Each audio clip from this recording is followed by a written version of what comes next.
अस्सलाम वालेकुम। आज हम पढ़ेंगे इको 403 का लेसन नंबर 45। आपने नोट कर लेना है, ये लेसन शॉर्ट और लॉन्ग के लिहाज से इम्पोर्टेंट है। स्टार्ट करते हैं। How does the central bank control the money supply, यानी कि जो हमारा मरकज़ी बैंक होता है, सेंट्रल बैंक होता है, वो कैसे मनी की सप्लाई को कंट्रोल करता है। तो उसके पास 3 तरीके होते हैं इसे कंट्रोल करने के। Open market operations, changing the reserve requirement, changing discount rate. अब हम इन तीनों को डिटेल से देखते हैं, ठीक है। 3 instruments of money supply, MCQs आ सकता है कि कितने इंस्ट्रूमेंट्स हैं, तो कितने हैं, 3 हैं। फर्स्ट ऑफ ऑल हम देखते हैं open market operation are the purchase and sale of government bonds by the central bank. When the central bank buys bonds from public, the money it pays for the bonds increases the monetary base and thus increases the money supply. When the central bank sells the bonds to the public, the money it receive reduces monetary base and hence reduce money supply.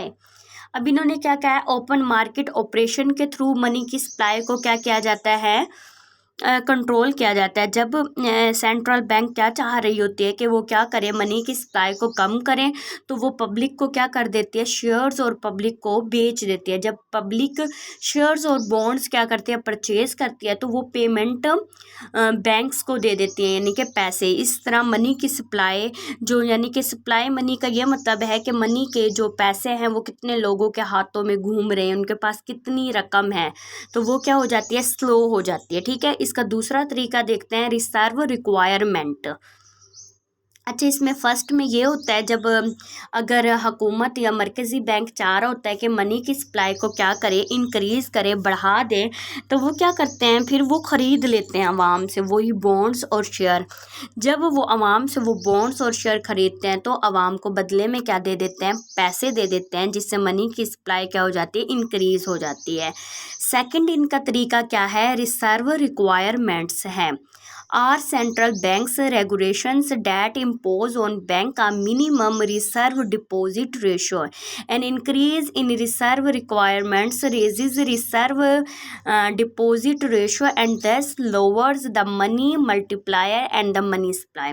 अब ये क्या तरीका है, ये तरीका है कि central bank तमाम बैंकों को कहता है कि आप क्या करें, आप अपने जितना भी आपका कैपिटल है उसका कुछ हिस्सा आप मेरे पास क्या करें, रखवा दें, ठीक है। जब कोई बैंकों पे मुश्किल वक्त आता है, तो फिर मरकज़ी बैंक, सेंट्रल बैंक क्या करता है, उनकी क्या करता है, हेल्प करता है। तो इससे भी क्या करता है, बैंक ने जब सप्लाई कम करनी होती है मनी की, के मुल्क में मनी की सप्लाई को डिक्रीज़ करना होता है, तो इसे इंक्रीज़ कर देता है, किसे, रिजर्व रिक्वायरमेंट्स को। और अगर मनी की सप्लाई को बैंक ने क्या करना हो, यानी कि मनी की सप्लाई को इंक्रीज़ करना हो, तो इसे क्या कर देगा, इस डिपॉजिट रेशियो को क्या कर देगा, डिक्रीज़ कर देगा। अब थर्ड देखते हैं, द डिस्काउंट रेट। ये क्या है, is the interest rate that central bank charges when it rents to the banks borrow from central bank when they find themselves with too few reserves to meet reserve requirement. The lower the discount rate, the cheaper are borrow reserve and more demands for such loans. Hence a reduction in discount rate raises the monetary base and the money supply. अब discount rate क्या है, वो rate है जिस पे central bank दूसरे बैंकों को क्या करता है, लोन देता है, या उन्हें कहता है कि आप इस पे मज़ीद लोन वो करें। तो अगर ये डिस्काउंट रेट क्या होगा, कम होगा, कम होने की वजह से फिर क्या होगा, ज़्यादा से ज़्यादा लोग क्या लेंगे, डिस्काउंट रेट कम होने की वजह से लोन ज़्यादा होगा, और लोन अगर ज़्यादा लोग लेंगे तो उससे मनी की सप्लाई में क्या होगा, इजाफा होगा। ये तीनों शॉर्ट के लिहाज से, लॉन्ग क्वेश्चन के लिहाज से इम्पोर्टेंट हैं। नेक्स्ट इसमें इंपॉर्टेंट लाइन हम रीड कर लेते हैं, bank discretion in conditioning business can cause the money supply to change the way central bank did not anticipate excessive reserves no limit on the amount of bank borrowing from discount window. अब हम देख रहे हैं money demand. Money की demand classical theory of money demand है, उसमें क्या था, जो अगर हम क्लासिकल थ्योरी को देखें तो M/P/DE/KY, यानी कि मनी की जो डिमांड है उसका इंसार किस पर है, इनकम पे है। वाई के, यहाँ पे जो के है वो कॉन्स्टेंट है और वो मेजर करता है how much people want to hold phi every dollar of income. अच्छा, अब हम कीन्स की थ्योरी को देखेंगे, वो क्या कह रहे हैं ऑफ मनी डिमांड के बारे में। It presents a more realistic money demand function where the demand for real money balances depends on I and Y. Recall the money serves 3 function. अब इसमें मनी के 3 फंक्शन बताएं, ये भी आप नोट कर लेना, शॉर्ट में आ सकते हैं। यूनिट ऑफ अकाउंट है money, a store of value है और अ मीडियम ऑफ एक्सचेंज है, यानी इसके ज़रिए हम चीज़ों का एक्सचेंज करते हैं। जैसे फॉर एग्जांपल हमने कोई भी चीज़ लेनी है, कोई बुक हम परचेज कर रहे हैं तो पैसे दे रहे हैं, बुक को ले रहे हैं, तो पैसों के ज़रिए वो चीज़ क्या हुई है, एक्सचेंज हुई है। The first function can not by itself generate any demand for money because we can quote prices in any currency without holding any amount of it. अब वो कह रहे हैं portfolio theories of money demand के portfolio theories देख रहे हैं। Theories of money demand that emphasize the role of money as a store of value और कार्ड पोर्टफोलियो थ्योरीज, यानी कि जो रोल को मनी के जाहिर करते हैं कि ये स्टोर करने का वैल्यू है, उन थ्योरीज को क्या कहा जाता है, पोर्टफोलियो थ्योरीज कहा जाता है। यहाँ इन्होंने इसे डिटेल से बताया, इसमें जो इम्पोर्टेंट है वो ये वाले पॉइंट्स हैं आपके। M/P/D/L/R/S/R/B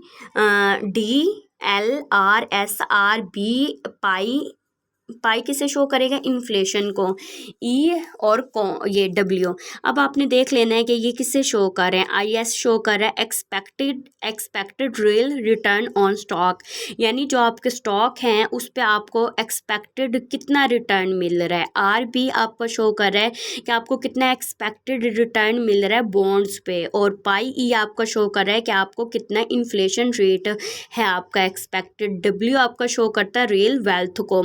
यहाँ पे इन्होंने बताया कि अगर RB और RS क्या होंगे, राइज होंगे, बढ़ेंगे, तो मनी डिमांड क्या होगी, रिड्यूसेस होगी, because other assets become more attractive, के क्या होगा, दूसरे जो असासे हैं वो क्या हो जाएंगे, ज़्यादा अट्रैक्टिव हो जाएंगे। राइज इन, अगर इन्फ्लेशन बढ़ती है तो money demand, because money becomes less attractive हो जाती है, क्योंकि आपको पता है कि मनी की वैल्यू कम हो जाती है इन्फ्लेशन की वजह से, क्योंकि इन्फ्लेशन से चीज़ों के जो रेट्स होते हैं वो बढ़ जाते हैं। An increase in W raises money demand because higher wealth means higher portfolio, ठीक है। डब्ल्यू यहाँ वेल्थ को शो कर रहा है।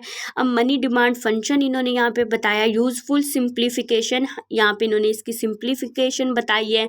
नेक्स्ट वो कह रहे हैं कि सिंबल क्या है और असेस्ड क्या है इंक्लूडेड। सबसे पहले सी, ये इंपॉर्टेंट है, सी M1 M2 M3 आपके लॉन्ग, शॉर्ट और MCQs के लिहाज से। सी आपका शो करता है करेंसी को M1 में क्या आ जाता है, आपकी ये करेंसी सी भी आ जाएगी और इसके साथ कुछ और चीज़ें आएंगी, जैसे demand deposit, travel cheques, other checkable deposits, ठीक है। जब आप M2 में जाएंगे, आपका M1 यहाँ से लेकर यहाँ तक सारा इंक्लूड होगा, कुछ और चीज़ें ऐड हो जाएंगी, क्या, small time deposits, saving deposit और money market mutual funds, money market deposit accounts.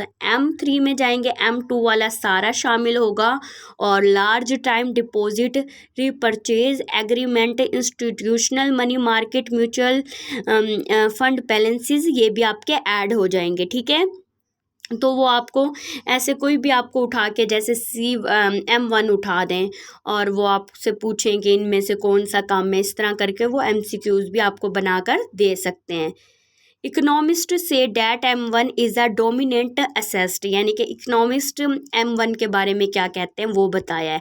As a of store value it exit alongside other asset that are always better.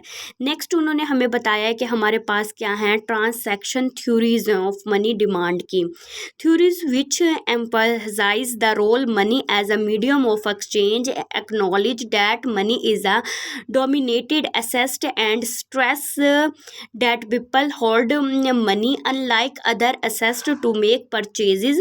These theories best explain why people hold narrow measure of money as opposed to holding assets that dominate them.